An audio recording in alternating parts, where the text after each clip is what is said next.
Hei, mina olen Alvar. Minu järgmine eesmärk veel lahtisel ajaperioodil on ära õppida programm nimega Blender. Blender on tasuta 3D modelleerimistarkvara, milleks saab teha peaaegu kõike. Animeerida, visuaalseid efekte, kunsti, 3D mudeleid ja nii edasi.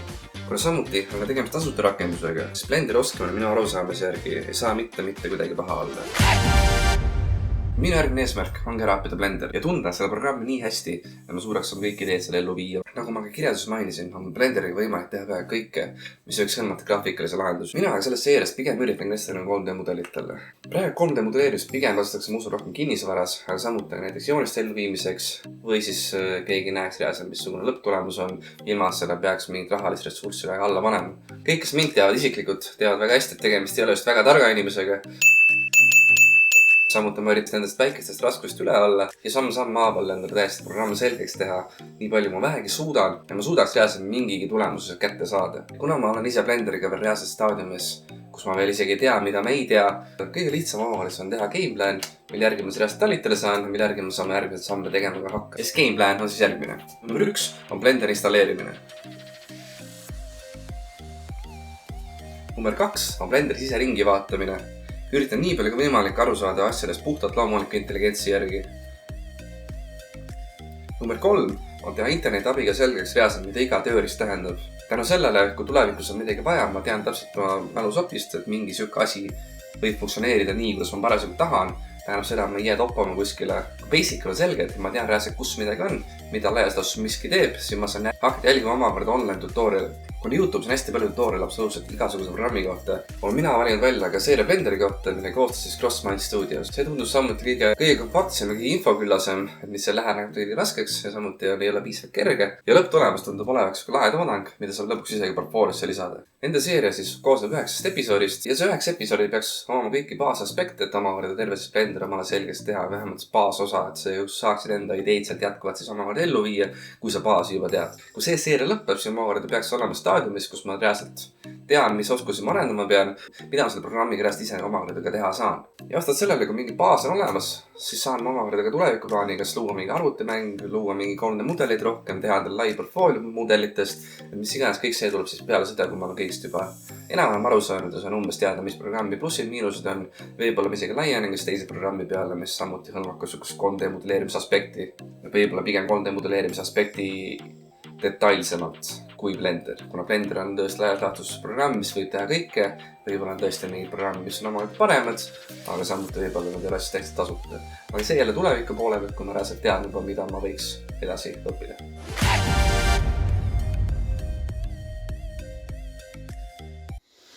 Kiire ülevaade ka väikse sellest setupist, kus ma siis omakorda oma Blenderi eksperimenti siis tegema hakkan. Et reaalselt on põhimõtteliselt kolarid, kõrvaklapid, klaviatuurhiir, gaming tool, mis on vajalikum kui hiir, helikaart, mis enamus küll audiolahendused ei ole nii vajalikud, aga mis on oluline, on kindlasti 2 displeid.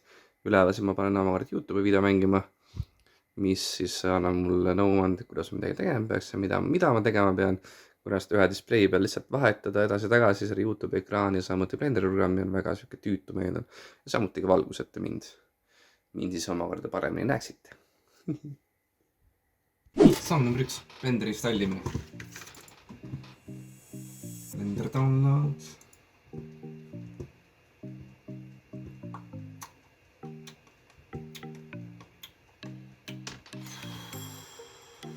Uus minutit.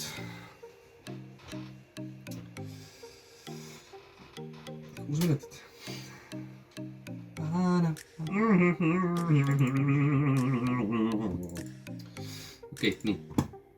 Blender installitud. New file, ma usun.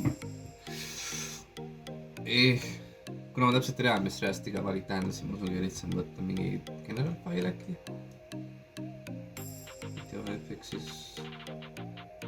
Äkki näen 2D animatsioon, sculpting. Ma olen päris kindel, aga ma usun, et iga valik tuleb kas presetiga, kuna ma praegu tõesti ei tea, mis teed ma lähen, siis on general file see, mida ma peaks valima. Nii, palju ma siit praegu ise aru saan. Nii palju ma saan keerutada kuulikut.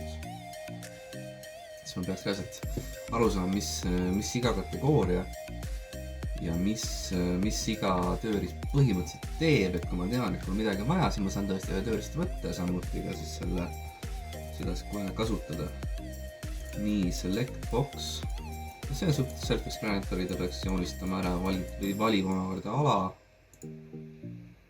See kursor, sette kursor location tracker,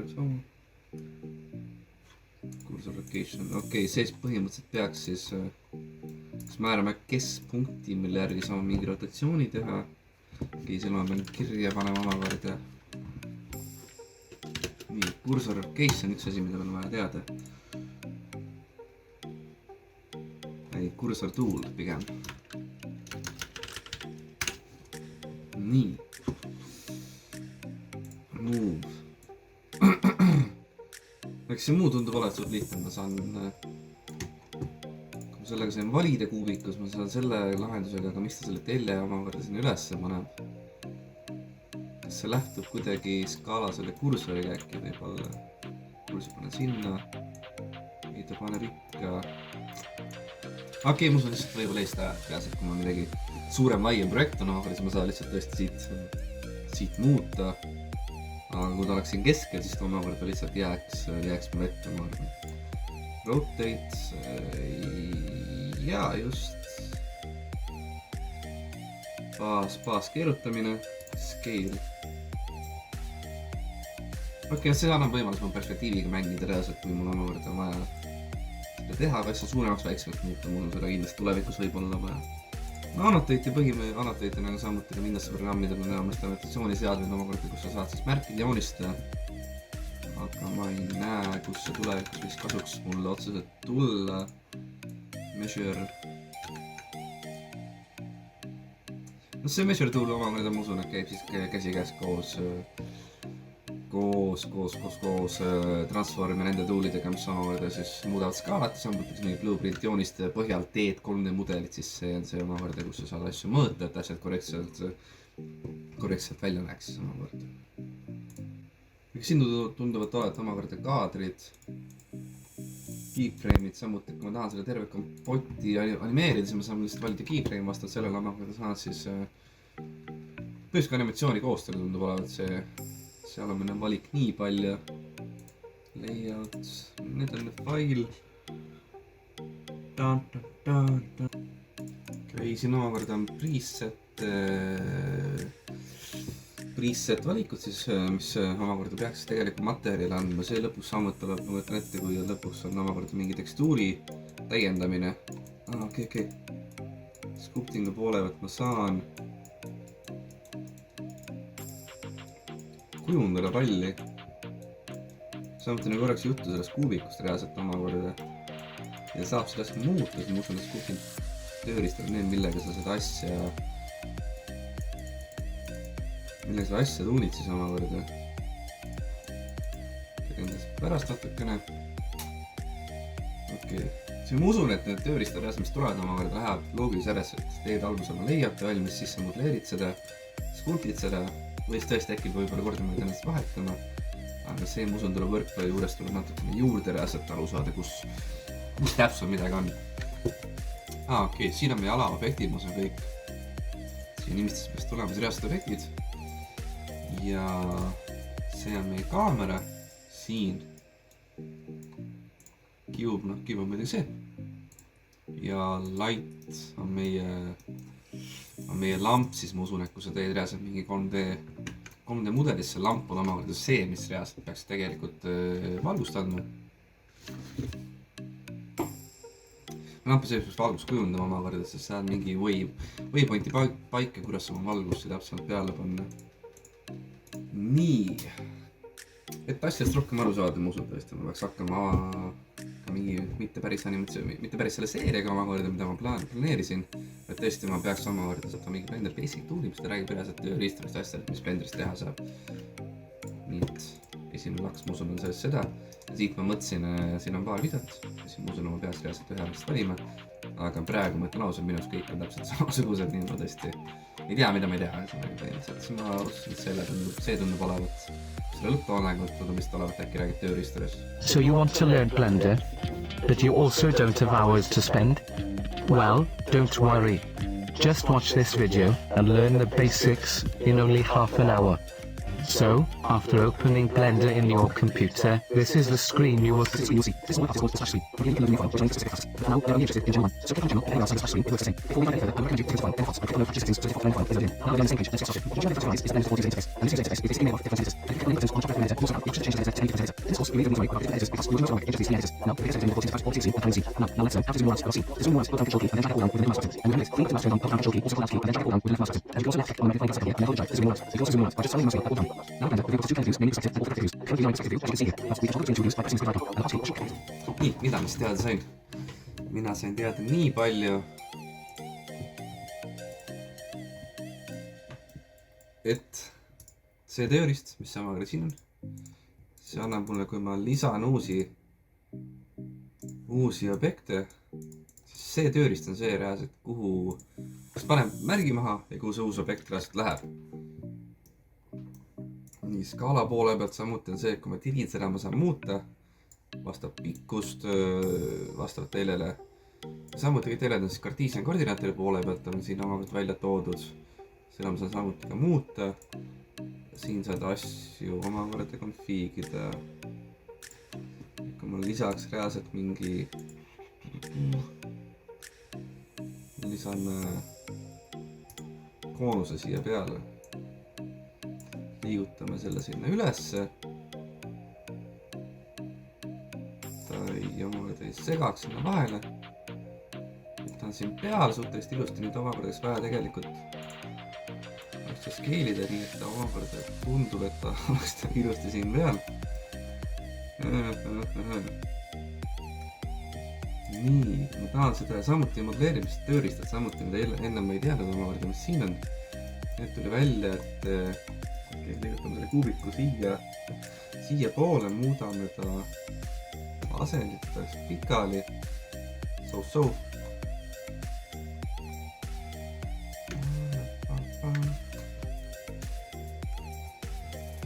Nii, nüüd kui ma tahan modelleerida selle kuubikut kui ennast, saame selle kuubiku valida. Kui ma valisin ära, ma näen, et tal on rantsid ääred. Kui ma võtan selle tööriista, vaata, nii äkki.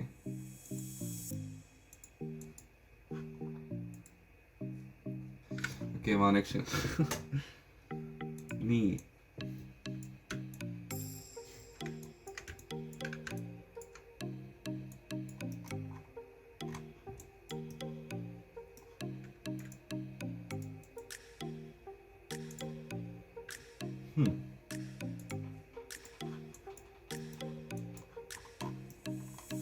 Kas ma andma valiku, ma saaks seda muuta. Nii, uus kuubik. Edit mode. Okei, ma pean edit mode'i minema, sest annab mulle valiku seda reaalset asja muuta. Ja siin võimalused on midagi siukest.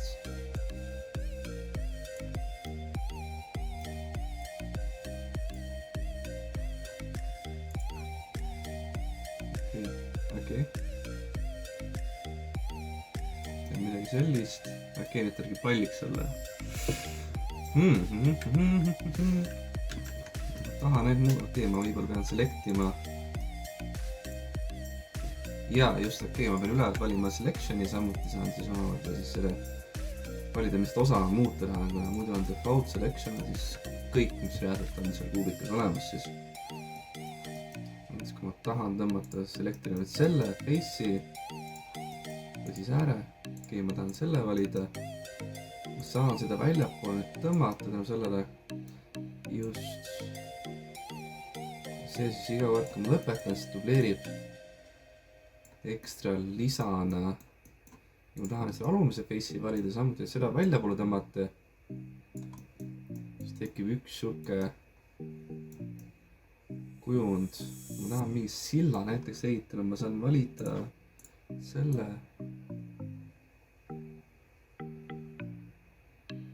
Nii. Selle ja selle nüüd ülesse tuua siit. okei, see töötab nii nagu ma arvasin, aga see on enam kas see toob äkki ülesse? Äkki minu arust tahab ainult allapoole minna. Ta ei tule negatiivseks, eks. Üles. See on siit äkki võib-olla. Okei, see on täpselt sama teema. Ma tahan teha teoorias samas kujust nagu siin on, aga ma ei saa selle teha. Okei, see selleks põhimõtteliselt reaalselt on see, et ma lihtsalt, kui ma tahan midagi luua siin renderis reaalselt, ma pean tõugu-tõssa maalaselt paika panema. Ja samuti tööristan omakorda, mis see on, kes aitavad seda mul teha reaalselt. Nii, samuti üks ma teadsin oli perspektiivivaade. On perspektiivivaade, on ortograafiline vaade. Põhimõtteliselt on see, et perspektiivis reaalselt, kui objekt on minu ligemal, siis ma näen seda samuti ligemal, samuti seda teine kulud, mis tagapool on, see tõesti nagu kaugemal nagu päris perspektiivi samuti on. Ja ortograafiline vaade, mis on omakorda, siis täiesti unustab kõik reaalselt füüsikareeglid ära, mis omakorda tähendab seda, et kõik objektid on täiesti põhimõtteliselt ühel tasapinnal peaaegu. Nii. Samuti lamp. Siin on tõesti see, me saame omakorda konfiigida pärast, mille põhjal siis see valgus ka tuleb. Praegu siia pint teha, see omakorda siis tagasi tekiks vari, kuna lamp on üleval. Ja see on samuti asi, millega tulevikus saab mängida rohkem. Aga siin ta on, mu esimene abstraktne kunstiteos. Ma usun, see on üks paljudest, mis reaalselt tulemas on.